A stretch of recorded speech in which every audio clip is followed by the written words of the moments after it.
உங்கள் தலைமுடி வறட்சியாக இருக்கா? என்னதான் தலைமா இருந்தாலும் காடு மாதிரி இருக்குங்க, அடங்கவே மாட்டுதுன்னு கவலைப்படுறீங்களா? இனி இந்த கவலையே வேண்டாம். மாதத்துக்கு 3 தடவை இந்த ஹேர் பேக்கை ட்ரை பண்ணுங்கள், செம்ம ரிசல்ட் தரும். சரி வாங்க எப்படி செய்யுதுன்னு பார்க்கலாம். அதுக்கு முதல்ல இந்த வீடியோ பிடிச்சிருந்தா ஒரு சின்ன லைக் பண்ணிக்கோங்க.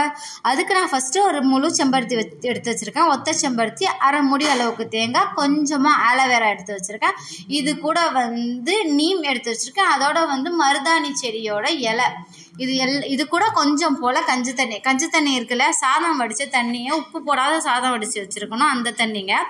இது உங்கள் ஹேர் டென்சிட்டி எந்த அளவுக்கு இருக்கோ அந்த அளவுக்கு எடுத்துக்கோங்க. இதில் அப்புறமா ஒரு செம்பருத்தி பூ, கொஞ்சம் போல் ஆலோவேரா உங்கள் முடியை ரொம்பவே ஸ்மூத் அண்ட் ஷைனி ஆக்குங்க. கொஞ்சம் போல் துளசி, அப்புறமா வேப்பலை. உங்கள் தலையில் இருக்கிற எல்லா பிரச்சனையும் தீர்த்து உங்கள் முடி வளர்ச்சிக்கு ரொம்ப யூஸ்ஃபுல்லாக இருக்கும். இது கூட செம்பருத்தி இலையை உங்கள் ஹேர் பேக்கில் சேர்க்கும்போது வேறு லெவலில் ரிசல்ட்டு கொடுக்குங்க.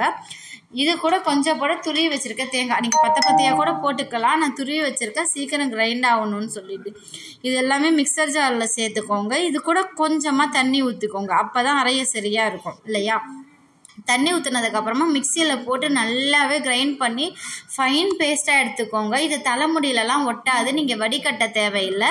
இந்த அளவுக்கு அரைச்சதுக்கப்புறமா ஒரு பவுலில் சேர்த்துக்கோங்க. இதை வாரத்துக்கு 2 தடவை எண்ணெய் தேய்ச்சிருந்தாலும் சரி, தேய்க்கலைனாலும் சரி, உங்கள் முடி ஃபுல்லாக உச்சந்தலையிலேன்னு வேர்க்கால் வரைக்கும் நல்லாவே அப்ளை பண்ணி 10 நிமிஷம் போல் ஊற விடுங்க. ரொம்பவே நல்ல ரிசல்ட்டு கொடுக்கும். உங்களுக்கு சுருட்ட முடியாக இருந்தாலும் சரி, அடர்த்தி கம்மியாக இருக்கிற முடியாக இருந்தாலும் சரி, 2க்குமே இது நல்ல ஒரு ரிசல்ட்டை கொடுக்கும். கண்டிப்பாக ட்ரை பண்ணி பாருங்கள்.